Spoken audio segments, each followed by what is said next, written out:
Hello everyone, good morning. पिछले video में हम लोगों ने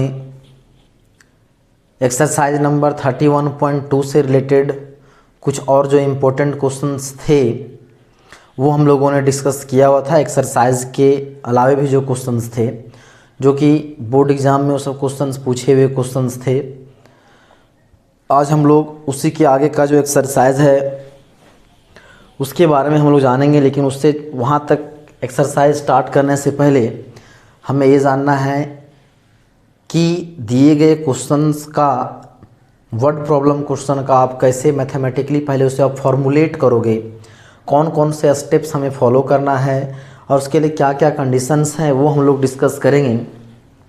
तो पढ़ना हम लोग को mathematical formulation of the problem.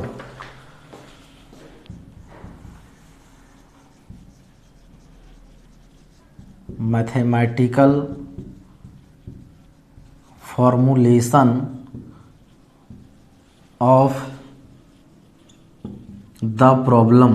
और एक प्रॉब्लम कौन सा होगा तो लीनियर प्रोग्रामिंग प्रॉब्लम, मतलब LPP। यहाँ सिर्फ लिखे हैं प्रॉब्लम, मतलब वहाँ पे हम बात कर रहे हैं लीनियर प्रोग्रामिंग प्रॉब्लम का। तो यहाँ पे कुछ स्टेप्स हमें फॉलो करना है।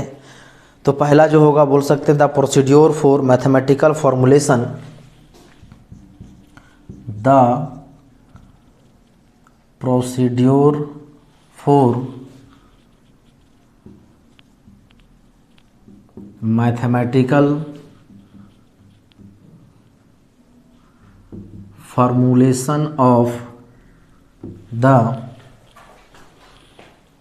मैथमेटिकल फॉर्मुलेशन ऑफ आ बोल सकते हैं of a linear programming problem, of a linear problem linear मतलब LPP शॉर्ट में लिख दिए। Linear programming problem consist of following steps, consists of following steps. कुछ स्टेप्स हमें फॉलो करने हैं। पहला जो स्टेप होगा वो क्या बोलता है, identify the decision variable of the problem. Identify the decision variable of the problem. दिया गया प्रॉब्लम का हमें सबसे पहला काम है कि डिसीजन वेरिएबल को आइडेंटिफाई करना। डिसीजन वेरिएबल हम लोग जानते हैं क्या था कि जब कोई क्वेश्चन में जो वेरिएबल हम लोग इंटर करते हैं, the variables इंटर्स into the problem is called decision variable. जो हम लोग x y तो y z a b जो भी हम लोग क्वेश्चन में इंसर्ट करते हैं डालते हैं वो उसका डिसीजन वेरिएबल कहलाता है। तो सबसे पहला काम है कि डिसीजन वेरिएबल को क्या करना, तो आइडेंटिफाई करना कि डिसीजन वेरिएबल क्या होगा और किसको हम लोग डिसीजन वेरिएबल कंसिडर करेंगे, मतलब किसे हम लोग x मानेंगे किसे y मानेंगे। दूसरा जो स्टेप्स है क्या, formulate the objective function to be optimise. Formulate the objective function to be optimise. Optimise का मतलब क्या हो जाएगा जी, मैक्सिमाइज्ड और मिनिमाइज्ड। दूसरा जो स्टेप्स है क्या है कि हमें ऑब्जेक्टिव फंक्शन को क्या करना है, फॉर्मुलेट करना है as a linear function, as a linear function of decision variable. दिया गया डिसीजन वेरिएबल के हेल्प से हम लोग क्या करेंगे, ऑब्जेक्टिव फंक्शन को फॉर्मुलेट करेंगे जिससे हमें क्या करना होगा, ऑप्टिमाइज या तो मैक्सिमाइज या तो मिनिमाइज। सबसे पहला काम है डिसीजन वेरिएबल किसको कंसिडर करेंगे और क्या करेंगे। सबसे पहले किसको कंसिडर करेंगे उसको आइडेंटिफाई करना। दूसरा होगा कि डिसीजन वेरिएबल के हेल्प से हमें लीनियर फंक्शन हम लोग निकालना है जिससे हमें क्या करना, जिसको हम लोग क्या बोलते हैं ऑब्जेक्टिव फंक्शन। जिसको हमें क्या करना होगा, मैक्सिमाइज या तो मिनिमाइज। दो काम, पहला डिसीजन वेरिएबल, दूसरा ऑब्जेक्टिव फंक्शन। तीसरा होगा formulate the constants of the problem. तीसरा formulate the constants of the problem according to. अब कंस्टेंट को हम लोग फॉर्मुलेट करेंगे। कंस्टेंट कैसे निकलता है, तो कुछ आपको कंडीशंस दिए रहेंगे क्या, of the problem according to, आप तो बोल सकते हैं such as market according to, आप तो बोल सकते हैं इसमें such as market conditions, resource limitations, market conditions, resource limitations. कौन कौन, मार्केट कंडीशंस होगा, फिर रिसोर्स का लिमिटेशंस होगा, फिर बोल सकते हैं inter relationship between, inter relationship between variables, inter relationship between variable and other as linear equations, variables and other as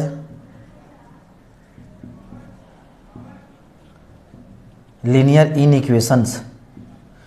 ये दो तीन चीज़ से क्या क्या, तो आपको जो मार्केट कंडीशंस क्या है, फिर रिसोर्स, आपको जो है रिसोर्स, फिर क्या है जी लिमिटेशंस, वहाँ पे कुछ रिसोर्स लिमिटेशंस हैं, फिर inter relationship between variables and other जो होगा सो एज क्या चाहिए, लीनियर इक्वेशंस, या तो फिर लीनियर इन इक्वेशंस और इक्वेशंस, मतलब वहाँ पे वो लीनियर इक्वेशन भी हो जाएगा, हो सकता है, या तो फिर क्या चाहिए लीनियर इन इक्वेशन में इन टर्म्स ऑफ द किसके, decision variable, in terms of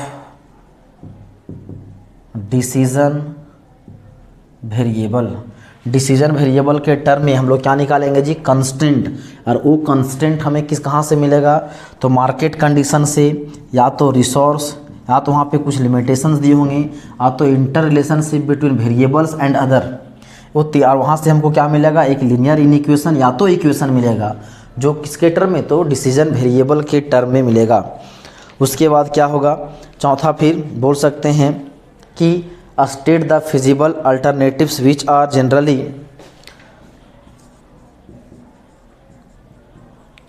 state the feasible alternative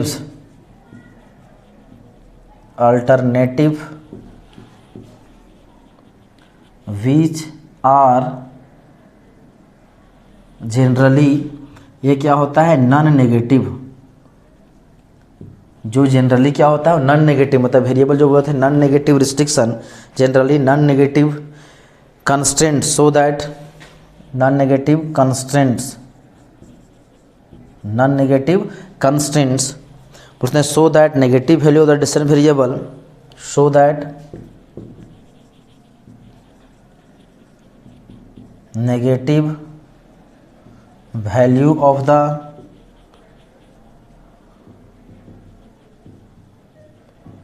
decision variable क्या चीज, नॉट कंसीडर्ड, उसका जो नेगेटिव वैल्यू डिसीजन वेरिएबल का जो नेगेटिव वैल्यू होगा क्या, do not have any valid, उससे डिसीजन वेरिएबल नेगेटिव वैल्यू और decision variable do not have any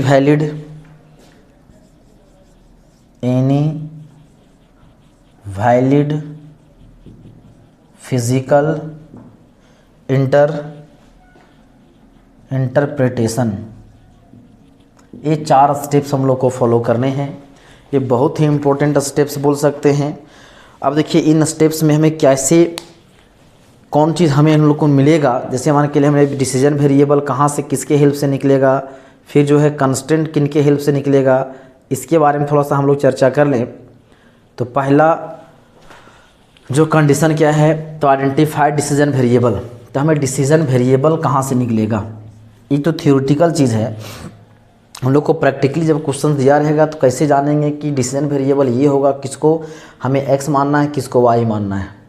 तो सबसे पहला काम है, जो क्वेश्चन दिया रहेगा आपको कम से कम क्वेश्चंस, वो वर्ड प्रॉब्लम क्वेश्चन आपको 1-2 लाइन नहीं बल्कि 4 से 5 लाइन में आपके क्वेश्चंस दिए रहेंगे।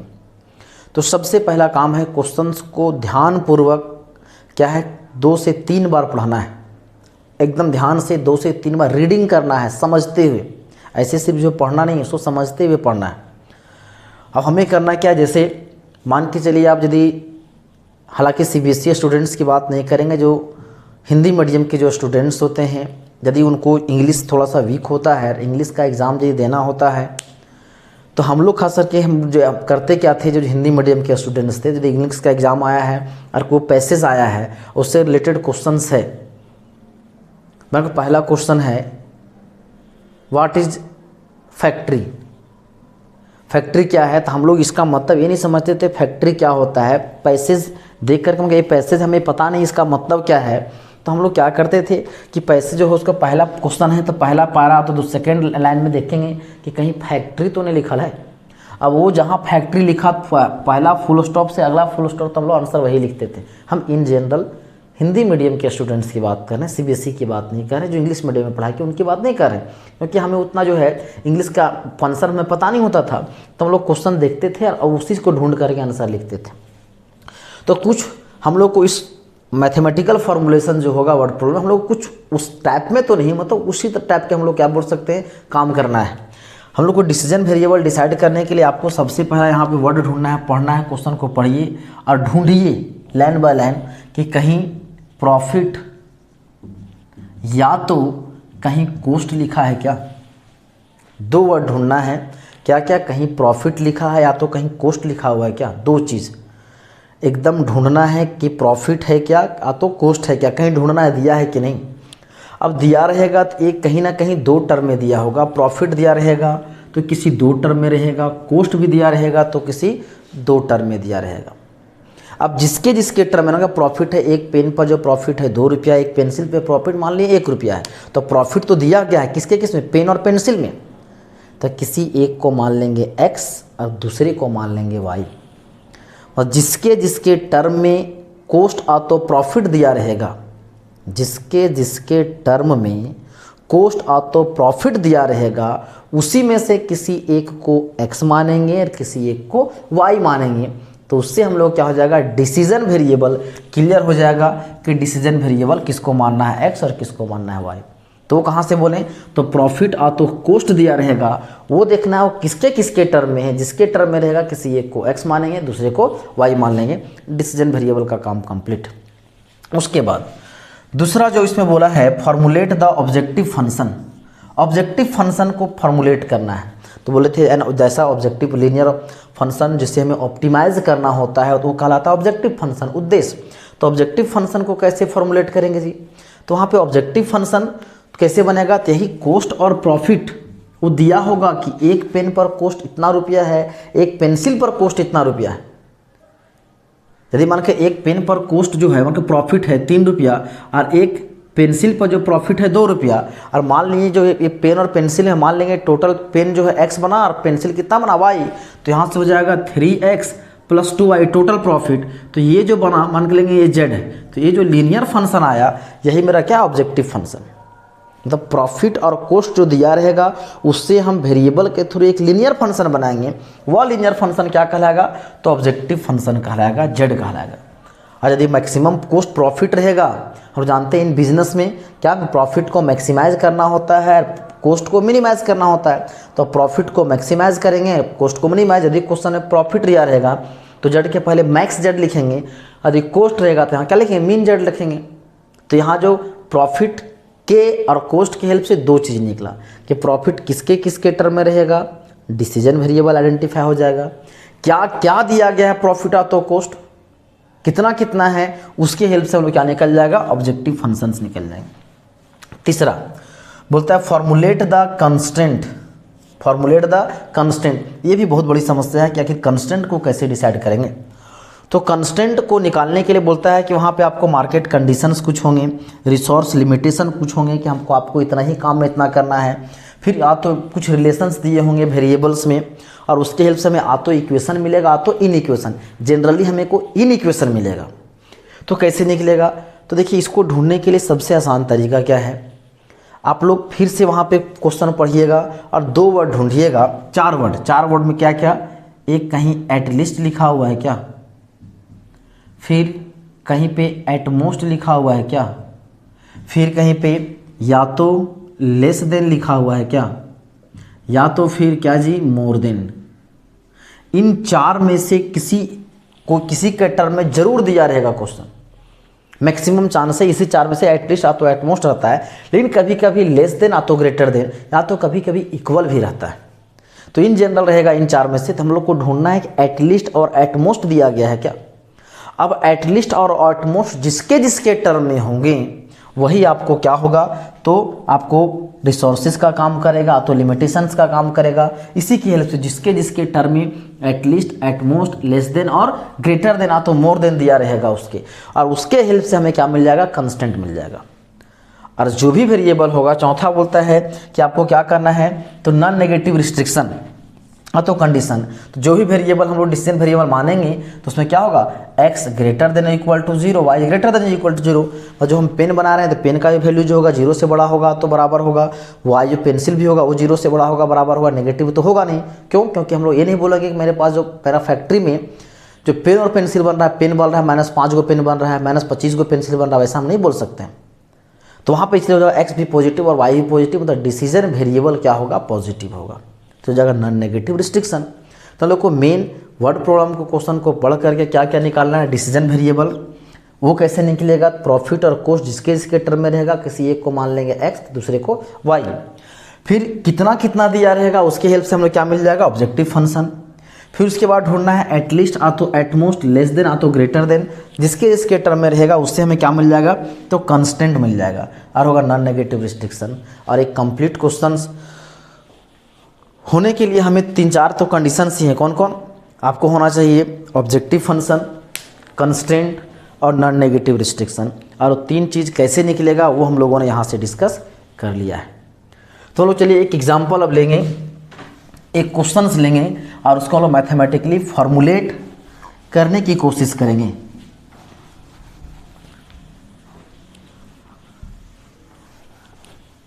Word problem questions generally CBSE students के बोर्ड एग्जाम में, सीबीएसई बोर्ड में क्वेश्चंस पूछे जाते हैं। देखिए जैसा कि यहाँ पे हम पहला क्वेश्चन जहाँ से देख पा रहे हैं, एक्सरसाइज नंबर, 1 मिनट हम एक्सरसाइज पहले निकाल लें। एक्सरसाइज नंबर होगा 31 पॉइंट कितना जी, 31.3।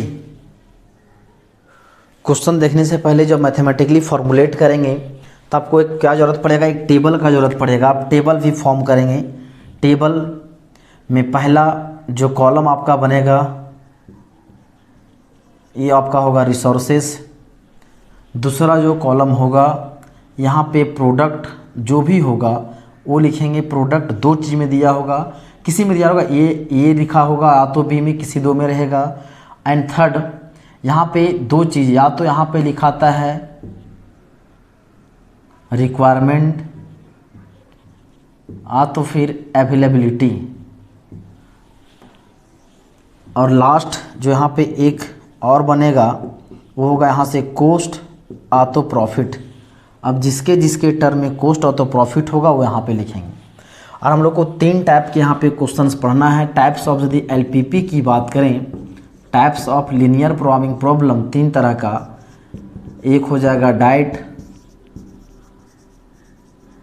दूसरा मैन्युफैक्चरिंग एंड तीसरा होगा transportation. Diet, manufacturing and transportation. तो डाइट और मैन्युफैक्चरिंग के लिए इस तरह का टेबल का ज़रूरत पड़ेगा। और ट्रांसपोर्टेशन का अलग कॉन्सेप्ट है, वो बताएंगे। अभी diet problem and manufacturing problem क्या होगा जी?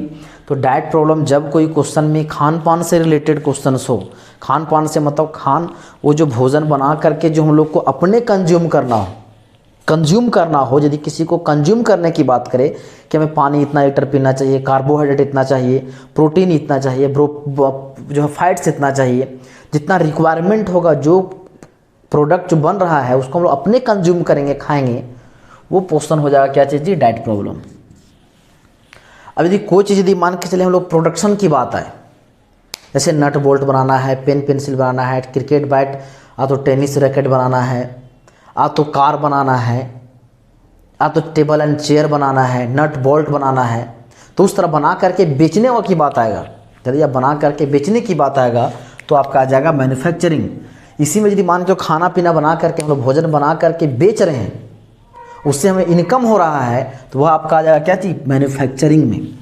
यदि जो भोजन बना करके आप बेचोगे तो हो जाएगा क्या चीज़? मैन्युफैक्चरिंग। और बना करके अपने कंज्यूम करेंगे, यदि हमको प्रोटीन चाहिए 10 यूनिट, तो हमें 10 यूनिट के लिए अनुसार से हमको प्रोटीन 10 यूनिट के अनुसार हम लोग भोजन तैयार करके हमें लेना है, तो हो जाएगा डाइट। जो अपने में लेंगे खाएंगे वो हो जाएगा डाइट, और बना करके यदि बेचेंगे तो वो क्या होगा जी? मैन्युफैक्चरिंग।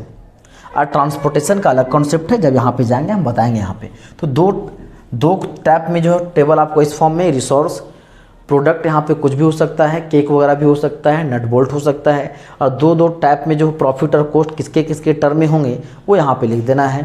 और जितना जितना दिया रहेगा वो लिखेंगे। रिसोर्स, यदि आपको इन जनरल डाइट कब आएगा क्वेश्चन, तो वहाँ पे रिक्वायरमेंट होगा। और यदि हम लोग मैन्युफैक्चरिंग की बात होगा तो वहाँ पे अवेलेबिलिटी होगा कि हमें इतना चीज़ अवेलेबल रिसोर्स हैं और हमें इतना काम करना है। क्योंकि डाइट में रहेगा तो रिक्वायरमेंट, मैन्युफैक्चरिंग प्रॉब्लम रहेगा तो अवेलेबिलिटी। और ये जो चीज़ अवेलेबिलिटी लिखेंगे वो जो वहाँ जो ढूंढे थे एटलीस्ट और एटमोस्ट से, एटलीस्ट और एटमोस्ट ढूंढने बोले थे, वो चीज़ यहाँ पे लिखा है कितना कितना है, 10 यूनिट 15 यूनिट, और वो किसके किसके टर्म में है वो यहाँ पे लिखाएगा। एटलीस्ट और एटमोस्ट किसके किसके टर्म में है वो रिसोर्स बनेगा, कितना कितना है वो इस कॉलम में अवेलेबिलिटी या तो रिक्वायरमेंट होगा। और प्रॉफिट और कॉस्ट जिसके जिसके टर्म में होगा वो यहाँ, जितना टर्म में होगा वो एक्स और वाई होगा। और कितना कितना है वो यहाँ पे लिखेंगे, और इसी के हेल्प से हमें क्या मिलेगा? तो ऑब्जेक्टिव फंक्शन मिलेगा। और यहाँ के हेल्प से हमें कंस्टेंट मिलेगा। और जो एक्स और वाई दोनों क्या होगा? पॉजिटिव, मतलब वहाँ से हमें मिल जाएगा नॉन नेगेटिव रिस्ट्रिक्शन, या तो फिर बोल सकते हैं कंडीशन। चलिए अभी हम लोग एक क्वेश्चन देखते हैं और क्वेश्चन को समझते हैं कि आखिर क्वेश्चन में क्या दिया गया है। देखिए क्वेश्चन नंबर, एक्सरसाइज नंबर 31.1 का क्वेश्चन नंबर फर्स्ट, 31.3 का क्वेश्चन नंबर 1 है। इस क्वेश्चन को आपके पास बुक है, क्योंकि इतना लंबा क्वेश्चन को बोर्ड पे लिखना पॉसिबल नहीं है, बहुत लॉन्ग है। तो देखिए क्वेश्चन बोलता है our diet is to contain at least, at least मिल गया। अब एटलीस्ट से क्या मिलता था? कांस्टेंट बनता था, एटलीस्ट 400 यूनिट्स ऑफ कार्बोहाइड्रेट। हमें कार्बोहाइड्रेट कितना चाहिए? कम से कम 400 यूनिट। ज़्यादा से ज़्यादा आप जैसे मान के पानी पीना है कम से कम 2 लीटर, तब 3 लीटर पीजिएगा कोई दिक्कत नहीं है, 10 लीटर पीजिएगा कोई दिक्कत नहीं। कम से कम यदि आपको 3 लीटर पीना है कम से कम, तो 3 लीटर है तो 3 लीटर से आप ज़्यादा भी पीजिएगा तो कोई दिक्कत नहीं है। मतलब ये अधिक 3 लीटर के बराबर भी पीजिएगा तो कोई दिक्कत नहीं, 3 से अधिक भी पीजिएगा तो कोई दिक्कत नहीं है। मतलब एटलीस्ट रहेगा तब साइन क्या होगा वहाँ पे? ग्रेटर देन और इक्वल टू। और बोल देगा अधिक से अधिक आपको 3 ही लीटर पीना है, एटमोस्ट अधिक से अधिक 3 लीटर, तो 3 लीटर है तो अधिक से 3 लीटर के बराबर पिएंगे, या तो उससे कम, या तो उससे कम, मतलब 3 से कम, मतलब एटमोस्ट रहेगा तो वहाँ पे होगा लेस देन और इक्वल टू, और एटलीस्ट रहेगा तो हो जाएगा वहाँ पे ग्रेटर देन इक्वल टू। तो जाएगा diet is to contain at least 400 units of carbohydrate, 500 units of fat and 300 units of protein. 3 चीज़ हम लोग को चाहिए, क्या क्या? Carbohydrate, protein and fat. Carbohydrate, protein और कितना जी? फैट। कार्बोहाइड्रेट कितना चाहिए? 400 यूनिट कम से कम। फिर फैट कितना चाहिए? 500 यूनिट, और ये कितना है 300 यूनिट। फिर बोलता है 2 फूड्स आर अवेलेबल, हमें 2 तरह का भोजन उपलब्ध है। और बोलता है विच F1 कोस्ट ₹2 पर यूनिट, 2 तरह का भोजन है, 2 स्टॉल लगा हुआ है। पहले स्टॉल में यदि जाइएगा 1 यूनिट लीजिएगा F1 का तो आपको पर यूनिट आपको ₹2 पे करना होगा, और F2 जो भोजन है स्टॉल में है उसको आपको लगेगा पर यूनिट ₹4 लगेगा। बोलता है a unit of food 1 contain 10 units of carbohydrate. Food 1 जो पहला स्टॉल से लीजिएगा यदि 1 प्लेट भोजन तो उसमें 10 यूनिट कार्बोहाइड्रेट है, 20 यूनिट फैट्स है, और 15 यूनिट्स क्या है प्रोटीन है। और दूसरा स्टॉल जो है फूड 2 लीजिएगा तो वहाँ पे जो है protein carbohydrate 25 units, 10 units fat है एंड 20 यूनिट्स प्रोटीन है। तो बोलता है find the minimum cost for a diet that consists of a mixture of these 2 foods and also meet the minimum nutritions requirement. Formulate the problem as a linear programming problem. तो देखिए यहाँ पे coast दिया गया था, question में बोले थे सबसे पहले आपको ढूंढना है क्या कोस्ट और तो प्रॉफिट, दिया हुआ कोस्ट। यहाँ बोल दिया है कि मिनिमाइज करो, नहीं भी बोलता तो कोई भी दिक्कत नहीं था, प्रो कोस्ट था तो हमें क्या करना मिनिमाइज करना है। अब देखना है कोस्ट और तो प्रॉफिट किसमें किस टर्म में है। तो देखिए कोस्ट दिया हुआ है किसके किसमें जी, फूड 1 और फूड 2 में, फूड 1 और फूड 2 में। तो फूड 1 फूड 2 में तो मान लेते हैं X1 का 1 यूनिट, यदि हम लोग F1 का कितना यूनिट ले रहे हैं जी X यूनिट, और F2 का ले रहे हैं Y यूनिट। तो लेट कर लेते हैं, let X units of food 1 and Y units of food 2 be taken. मान लिए कि हम लोगों ने कितना जी 1 यूनिट क्या लिया है फूड 1 का, और X यूनिट फूड 1 का, और Y यूनिट क्या लिए फूड 2 का। अब यहाँ से हम लोग को जो चीज़ अवेलेबल रिसोर्सेज हैं तो हम लोग क्या कर सकते हैं, आप टेबल फॉर्मुलेट कर सकते हैं। तो टेबल बनाने के लिए हम लोग क्या बोले थे, सबसे पहला काम क्या करना है जी रिसोर्सेज, रिसोर्सेज। फिर क्या बोले यहाँ पे, फिर यहाँ बोले थे प्रोडक्ट, प्रोडक्ट लिख सकते हैं, तो आइटम लिख सकते हैं। अब यहाँ पे हम लोग क्या है प्रोडक्ट, हम लोग क्या फूड है, 2 तरह का फूड, तो यहाँ पे लिख देते हैं फूड।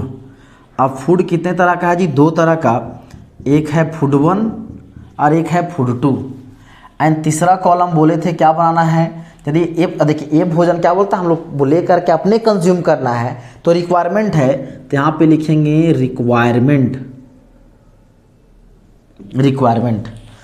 अब रिक्वायरमेंट, अब यहाँ पे इसको कंप्लीट हो गया। फूड 1 का 1 यूनिट का कितना है जी X यूनिट लिए हैं, फूड 2 का कितना लिए हैं Y यूनिट। और लास्ट वाला जो रो बोले थे क्या बनाना है, यहाँ पे कोस्ट रहेगा तो कोस्ट, प्रॉफिट रहेगा तो प्रॉफिट। क्वेश्चन में दिया हुआ है कोस्ट और इन किस में है रुपीज़, और फूड 1 का 1 यूनिट का कोस्ट कितना रुपया है ₹2, और फूड 2 का 1 यूनिट का कोस्ट कितना है ₹4। और बोले रिसोर्सेज, रिसोर्स मतलब कंस्टेंट कैसे मिलेगा, एटलीस्ट तो एटमोस्ट रहेगा। तो एटलीस्ट और एटमोस्ट किस में है जी, कार्बोहाइड्रेट, फैट और प्रोटीन। तो यहाँ पे जो रिसोर्सेज हो जाएगा वह हो जाएगा कार्बोहाइड्रेट, फिर हो जाएगा फैट्स, और ये हो जाएगा प्रोटीन। और देखिए और कार्बोहाइड्रेट कितना लेना है जी, कार्बोहाइड्रेट बोला है 400 यूनिट लेने के लिए, एटलीस्ट बोला है कम से कम, तो ग्रेटर देन इक्वल टू यहाँ पे साइन यहाँ दे दीजिए। आप तो अब जब कांस्टेंट लिखे वहाँ पे लिख सकते हैं। फैट कितना बोला है कम से कम 300 यूनिट, प्रोटीन बोला है कितना जी कम से कम 500 यूनिट। फैट बोला है 500, फैट बोला है 500 और ये कितना है 300, एंड प्रोटीन बोला है 300 यूनिट्स। अब देखिए फूड 1 जो है, फूड 1 जो भोजन लिए पहला स्टॉल से, उसमें भी भोजन में भी कार्बोहाइड्रेट है, प्रोटीन है और फैट है। कितना यूनिट है जी, ये फूड 1 में जो है यह unit of food 1 contain 10 units of carbohydrate, carbohydrate कितना है 10 यूनिट, फिर फैट है कितना 20 यूनिट, और प्रोटीन कितना है 15 यूनिट, और फूड 2 का 1 यूनिट में कितना है जी 25 unit carbohydrate, 10 units fat and 20 unit क्या है प्रोटीन। अब लोग को टेबल समझिए बन के तैयार हो गया है। अब टेबल बन के तैयार हो गया, उसको क्या करना है, मैथमेटिकली सिंपल फॉर्मुलेट कर देना है। अब ये हो गया है तो कोस्ट है, तो टोटल कोस्ट 1 यूनिट का दाम 2 रुपया, टोटल x यूनिट लिए हैं तो कितना हो जाएगा जी 2x। 1 यूनिट का दाम 4 रुपया, टोटल y यूनिट लिए हैं तो कितना हो जाएगा 4y। अब बताइए कोस्ट है तो क्या करेंगे मिनिमाइज, तो यहाँ हो जाएगा min z is equal to, ये हो जाएगा 2x प्लस 4y, और सब्जेक्ट टू कंस्टेंट। देखिए यहाँ पे 10x, इसका कार्बोहाइड्रेट का फूड वन में x कितना 1 यूनिट में कितना है 10, तो जाएगा यहाँ से कितना जी 10x प्लस 25y, दोनों मिला करके हमको जो कार्बोहाइड्रेट लेना है कम से कम 4 यूनिट, तो कम से कम है तो यहाँ हो जाएगा ग्रेटर देन और इक्वल टू 400। फैट दोनों भोजन मिला करके फूड वन और फूड टू मिला करके 20x plus 10y greater than equal to कितना हो जाएगा 500। प्रोटीन कितना है जी 15x plus 20y greater than equal to 300, और x भी हो जाएगा ग्रेटर देन और equal to 0, y is greater than और इक्वल टू 0। ये हो जाएगा इसका आंसर। मतलब इससे हमें कंस्टेंट मिल गया, कोस्ट और तो प्रॉफिट से ऑब्जेक्टिव फंक्शन मिल गया, और इसी से हम लोग क्या कोस्ट प्रॉफिट किसके किस टर्म में था, वो डिसीजन वेरिएबल मिल गया था, x भी पॉजिटिव और y भी पॉजिटिव।